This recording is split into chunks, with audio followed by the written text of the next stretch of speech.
Continuamos. Entonces, la más importante célula inmunológica que tiene que estar activada, preparada y capaz de reconocer a los antígenos tumorales en células diversas que pueden ser células idénticas en el MHC, la célula que destruya. Ya conocemos que los mecanismos pueden ser a través de perforinas y granzimas, pero también a través de la molécula llamada Fas ligando o CD95 ligando, que va a encontrar a la célula blanco a través de su interacción con la molécula CD95. Entonces, estos dos mecanismos, ligando de Fas con Fas y arriba, perforina y granzimas, ambas pueden llevar a la destrucción a las células, ya sea por necrosis o por apoptosis. Lo importante es la destrucción final. Entonces, estas células CD8 positivas o linfocitos T citotóxicos o CTL, tienen varios nombres, efectivamente, son células que tienen un TCR y que tienen que estar reconociendo al péptido o al antígeno específico y además estos péptidos tienen que estar presentados en moléculas del MHC clase 1. De esta manera, la CTL reconoce a cuál célula debe de matar y no va a matar a ninguna célula que no tenga MHC clase 1 y el péptido específico correspondiente para esa interacción. De esa manera reconocen, pero la manera en que matan es perforinas, granzimas y Fas ligando Fas. Esas dos maneras de matar también se comparten con las células que conocemos y que son las NK. Las NK no tienen TCR y no tienen que reconocer de esta manera. El reconocimiento es diferente, pero su manera de efectuar, su acción efectora de la citotoxicidad sí es común. CTLs y NKs. Ok. Aquí también tenemos en un tejido pulmonar de una neoplasia pulmonar, de un cáncer de pulmón, teñido también por inmunohistoquímica con anticuerpos monoclonales en contra del MHC clase 1. Recuerden ustedes que MHC clase 1 tiene unas regiones que son constantes. Recuerden que son polimórficas estas moléculas, pero lo que es común es el dominio que se llama A3. El A1 y el A2 de la cadena alfa de este MHC clase 1 son en donde se asocian con el antígeno, con el péptido, pero tiene regiones que son comunes y entonces se pueden hacer anticuerpos monoclonales contra estos dominios comunes de la molécula MHC clase 1, en particular la cadenita alfa, que tiene 3 dominios. Ok.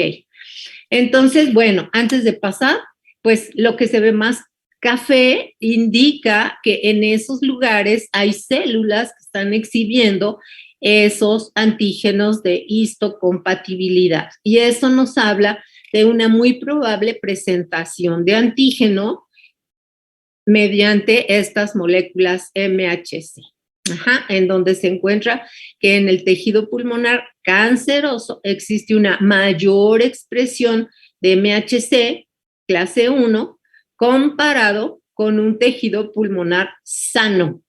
¿De acuerdo?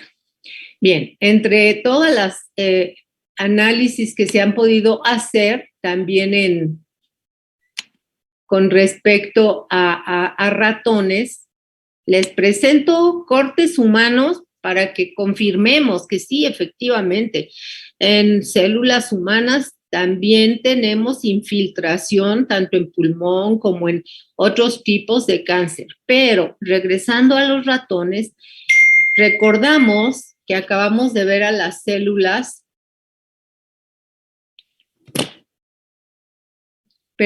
acabamos de revisar a los ratones que se llaman nude mice o nunu. Estos ratones desnudos que no tienen pelito y que los tenemos en este mismo archivo en la clase anterior, que era la clase de trasplante, estos, lo importante no es tanto su aspecto externo, sino que carecen de timo. Estos ratoncitos que nacen y nos ofrecen una importante enseñanza, estos no pueden producir linfocitos T, ¿verdad? Ya los habíamos mencionado, entonces la carencia de timo también conduce a que hay carencia o ausencia de linfocitos T maduros. Esto es lo que dice aquí abajo. Con todo gusto, si necesitan, me estoy yendo despacito para volver a explicar. Entonces, animalitos carentes de timo de manera congénita, animales que no desarrollaron su timo y que son equivalentes a una enfermedad de inmunodeficiencia que vimos en los humanos y que se llamaba aplasia tímica, estos animalitos no van a producir respuestas de linfocitos T, obviamente. Entonces, estos animalitos teóricamente no pueden rechazar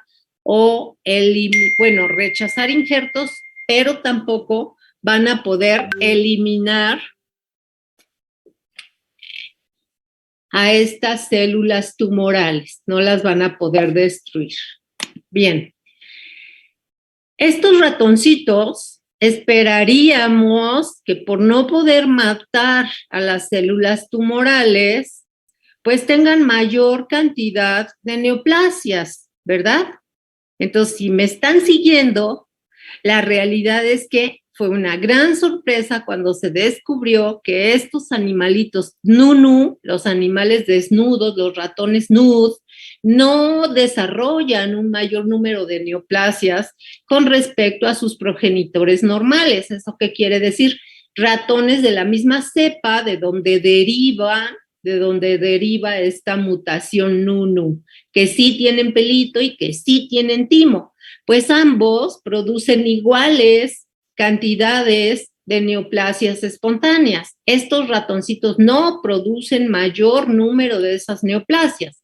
Estos ratones NUD tienen una deleción espontánea en un gen que se llama FOXN1 y también existe este mismo gen en los humanos que también muestran una carencia de timo, ausencia de timo, y van a ser personas inmunodeficientes.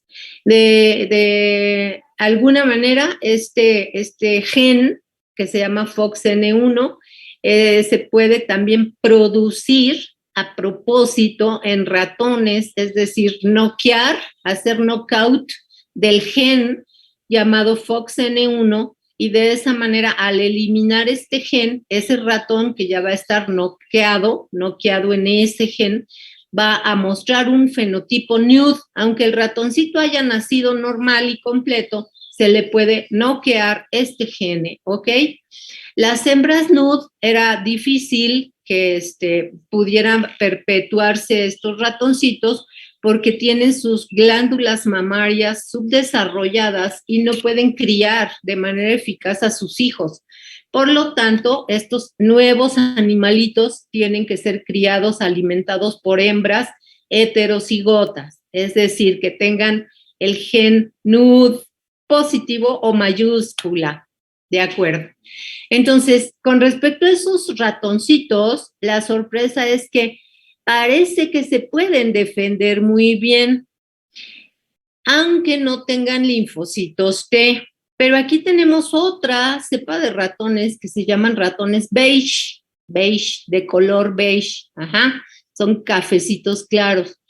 Estos sí tienen pelito y tienen este colorcito, pero esta cepa de ratoncitos, por eso los ratones nos han ayudado tanto al avance de la inmunología.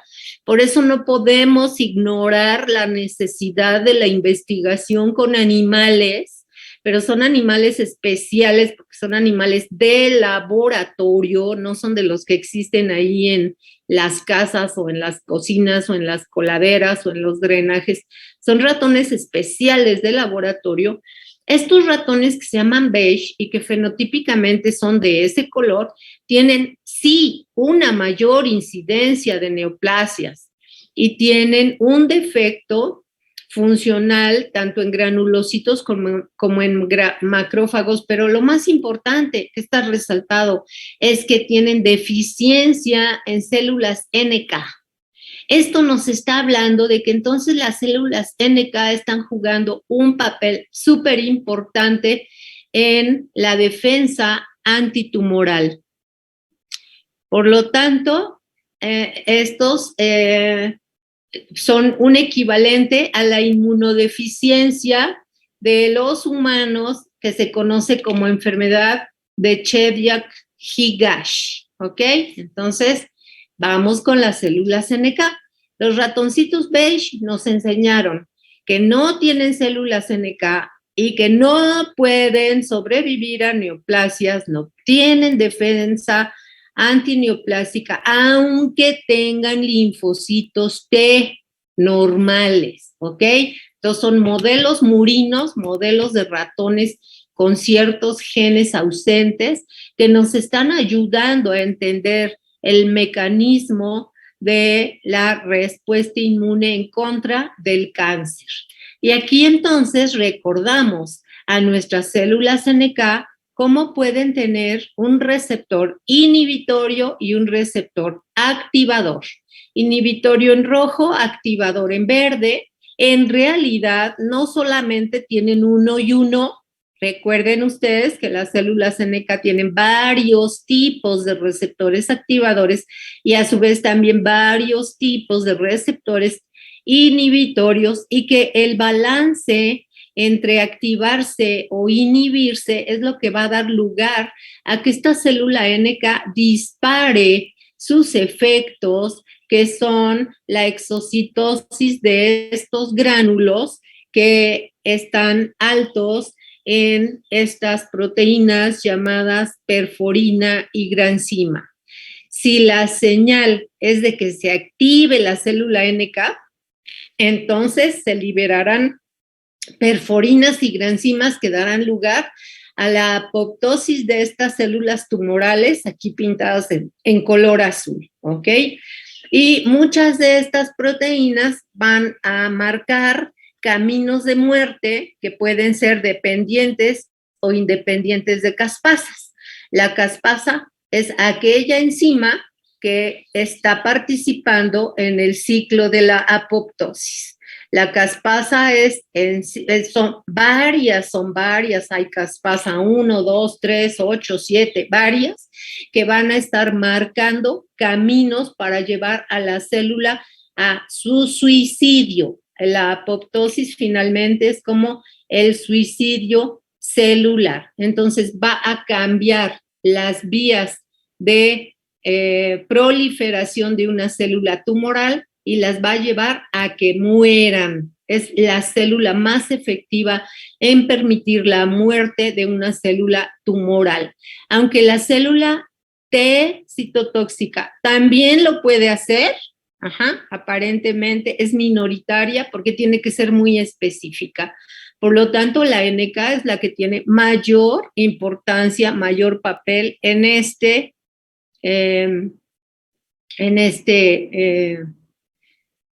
defensa o en esta respuesta antitumoral.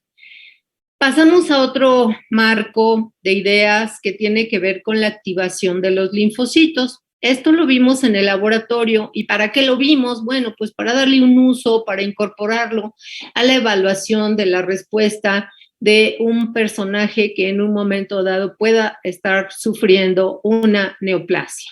Ya sabemos que la activación de linfocitos puede darse por mitógenos y entre ellos tenemos a la fitohemaglutinina o a la concanavalina, pero hay otros hay otros mitógenos. Los mitógenos son aquellas sustancias capaces de interactuar con azúcares que se encuentran en la membrana de muchas células y que de esa manera, al interactuar, van a estimular a la célula para que prolifere. Así entonces, vamos a tener posible activación in vitro de los linfocitos de nuestro paciente con cualquiera de estos mitógenos para ver si tienen una proliferación alta, que nos va a dar una idea de la alta capacidad de respuesta de los linfocitos, que incluyen sobre todo TH y T citotóxicos. Pero también podemos tener una activación de linfocitos que no la hicimos en el laboratorio, pero que en vez de adicionar mitógeno, se puede adicionar antígeno, un antígeno que puede ser de procedencia viral y que esté relacionado con los virus oncogénicos que vimos en las tablas anteriores. Por ejemplo, si tenemos un hepatoma, pues a lo mejor obtenemos un antígeno derivado de los virus de hepatitis B o de hepatitis C. Y así también se pueden obtener antígenos a través de hacer una biopsia autóloga de donde está el tumor de la persona, y de esa biopsia se prepara un extracto que es personal, que es solamente relacionado con el tumor que tiene esa persona. Ok. Entonces tenemos que otros antígenos que ya habíamos mencionado, que son estos antígenos que regresan cuando una persona adulta empieza a padecer un tumor, estos antígenos embrionarios, que también por esa característica se llaman de expresión retrogenética. Este antígeno CA o antígeno carcinoembrionario es una proteína bastante grande que normalmente se produce en el colon fetal, es decir, embrionario. Está presente en las mujeres embarazadas durante sus primeros 6 meses, pero ya cuando se eleva en una persona adulta que tiene es porque indica que puede tener un tumor en intestino, en pulmón, en estómago, páncreas o mamario. Está elevado en todos estos tipos de cáncer el CA, pero también pueden estar elevados aunque no haya tumor. Podemos tener una asociación con inflamación de vejiga, de pulmón o de páncreas. Y esto, la manera en que se puede determinar es por anticuerpos monoclonales. Entonces, no nada más son antígenos, sino que pueden interactuar con sus anticuerpos específicos que ya se pueden conseguir monoclonales, a modo de que son herramientas para el diagnóstico. Cuando se nos busca como marcador tumoral la presencia de antígeno, sea en nuestro suero, lo que se utiliza es anticuerpo anti-CA monoclonal para poder detectar las unidades, y muchas veces esto se puede realizar por ensayos anteriormente de radioinmunoensayo, actualmente de ELISA. La frecuencia relativa, que no nos la tenemos que aprender, nada más es así como darnos una idea, es el 25% en cáncer de colon, el 50% aproximadamente con ganglios linfáticos positivos y el 75% con metástasis. ¿Qué quieren decir metástasis? Para los que no lo tengan muy, muy claro, simplemente son cánceres secundarios que aparecen en lugares distantes, suelen ser distantes o en tejidos diferentes a lo que fue un cáncer primario.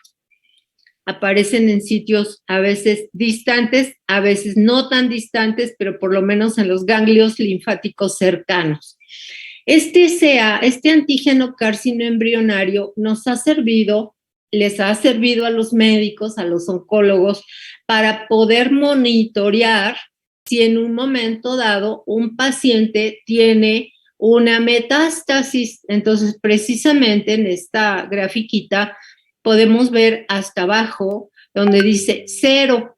En ese momento 0, lo que sucede es la extirpación quirúrgica del cáncer de colon. A una persona se le detecta este cáncer y se le hace la extirpación quirúrgica, que es normalmente lo que va a asegurar, a garantizar que se pueda eliminar el tumor, la cirugía. Entonces, el nivel del antígeno CA va a bajar enormemente en los días siguientes, ¿ok? Vean ustedes cómo la marca, que estaba por encima del 100, baja súbitamente en varios días hasta que está en niveles que consideramos concentraciones normales. Toda la sombra azulita significa concentraciones muy bajitas que están por abajo de 5 nanogramos por mililitro.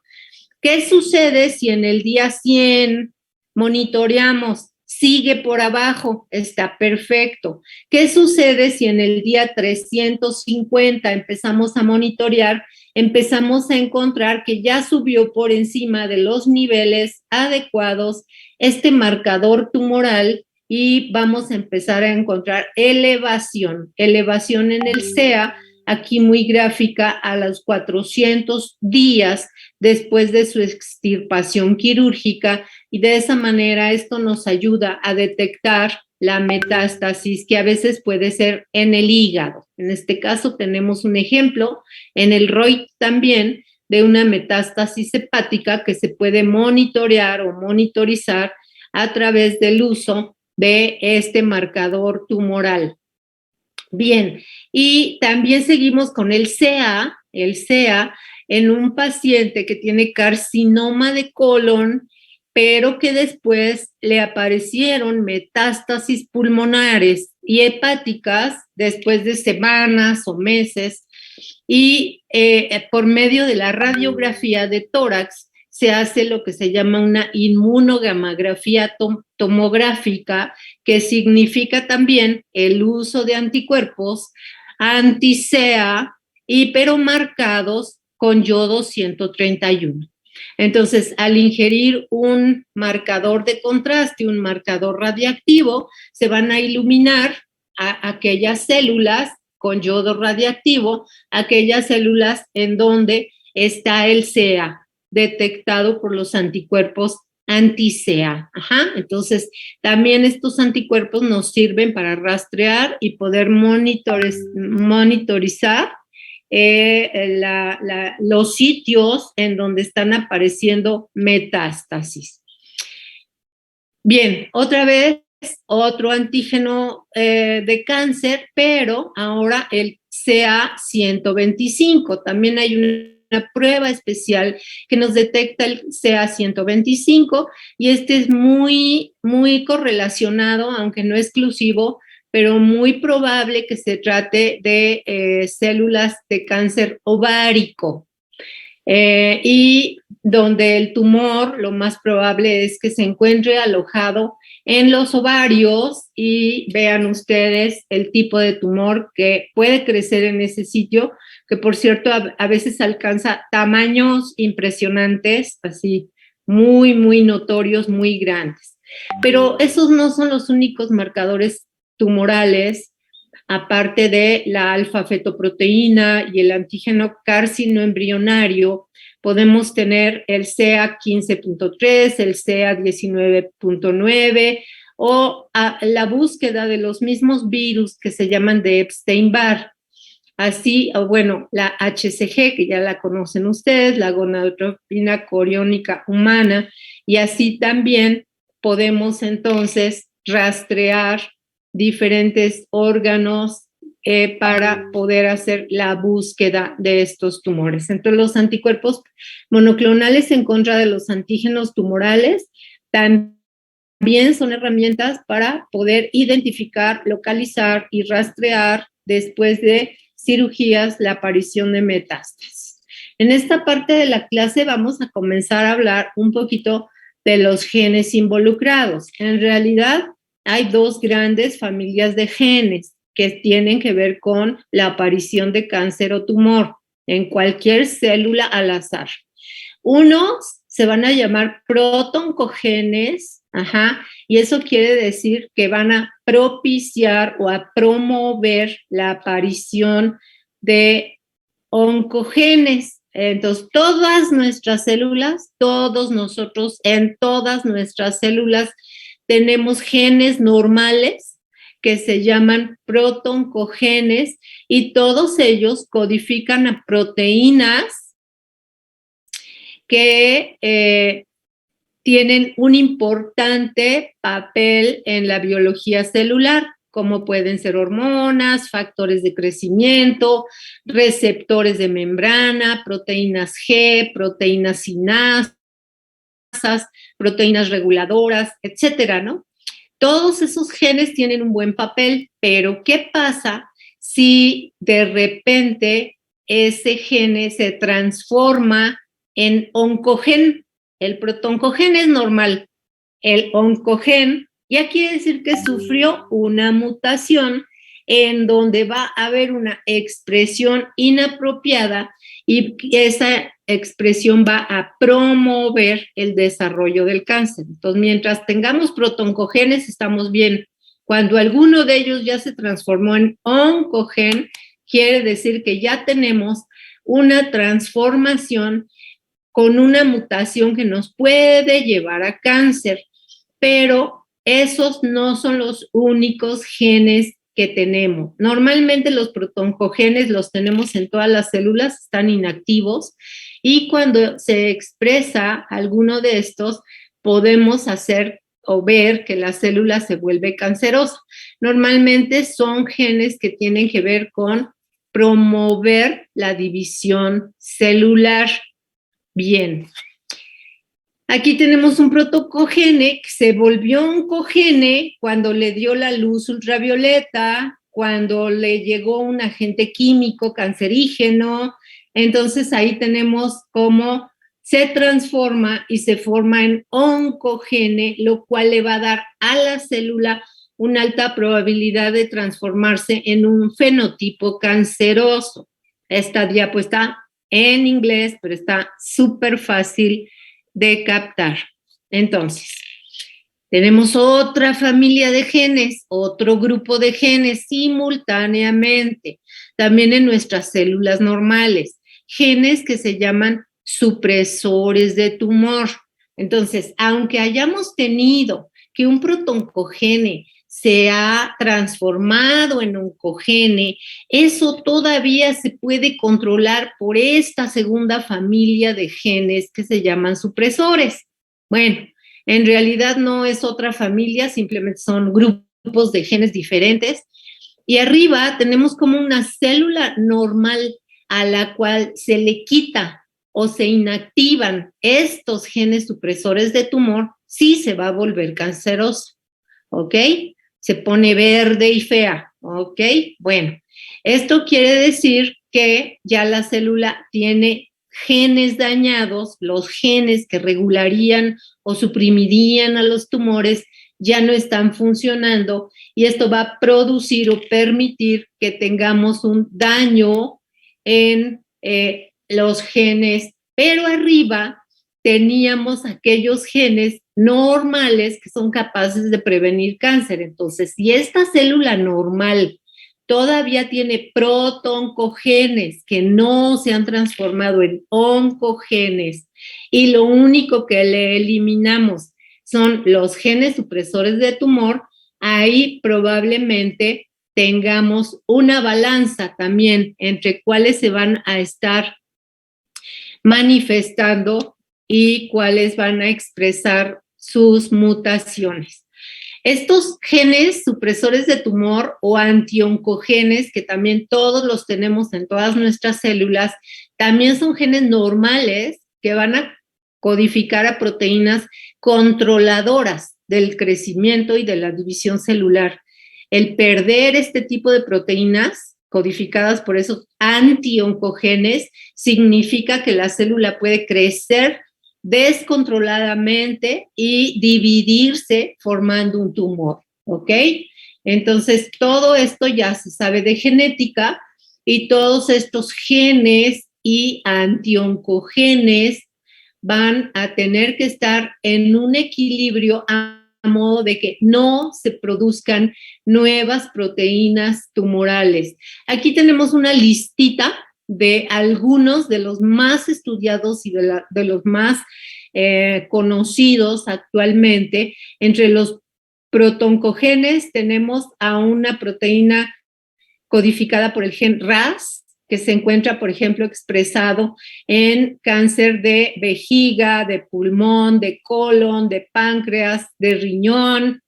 Otro que se llama NMIC, que se expresa en neuroblastoma o en pulmón, el que se llama RBB1 en pulmón, etcétera. Del lado derecho, algunos de los últimos se estudiaron para empezar en ratoncitos también, algunos en pollitos, y ya después se fueron identificando en humanos. Y en la columna derecha, los antioncogenes o los supresores de tumor son importantemente el BRCA, que se encuentra en el cáncer de ovario y mamario, y por eso la BR significan las primeras letras de breast, que significa mama en inglés, y estos son genes reparadores de DNA.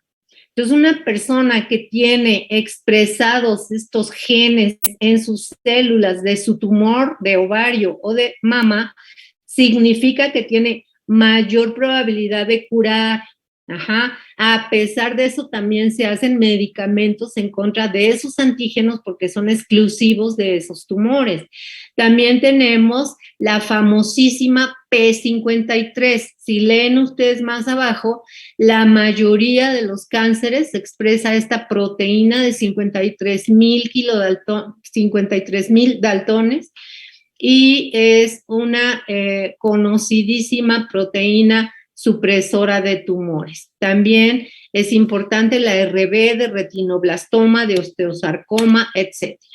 Entonces, los antioncogenes se pueden dar en diferentes locus, en diferentes cromosomas, en diferentes alelos, pero finalmente van a dar el mismo fenotipo, es decir, puede aparecer esta proteína BRCA1, BRCA2, que está asociada, es de las más intensamente estudiadas, que pueden heredar el cáncer de seno, el cáncer de ovario.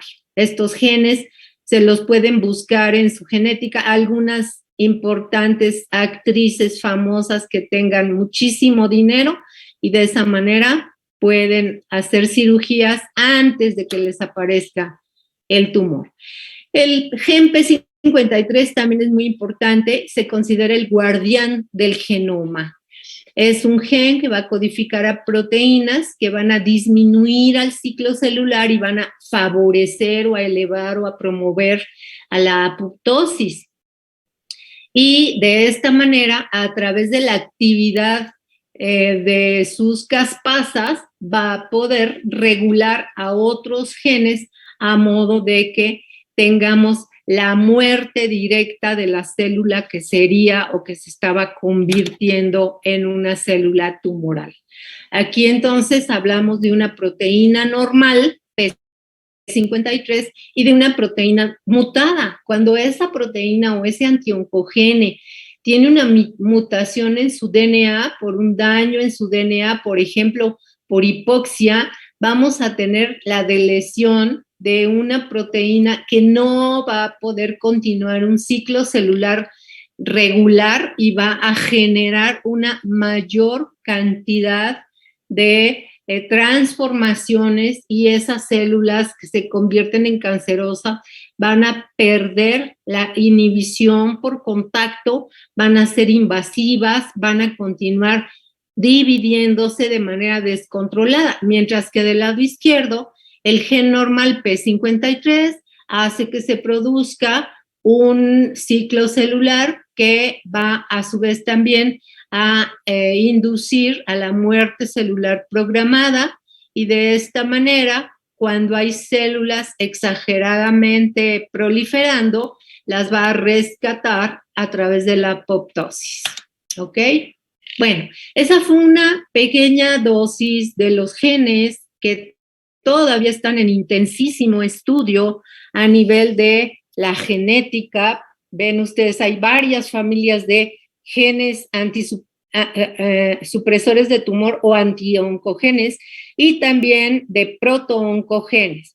Vamos a pasar a otro pequeño capítulo que tiene que ver con cómo es que esas células tumorales, una vez que ya empezaron a crecer descontroladamente, pueden evadir o pueden tener la manera de escaparse a la citotoxicidad.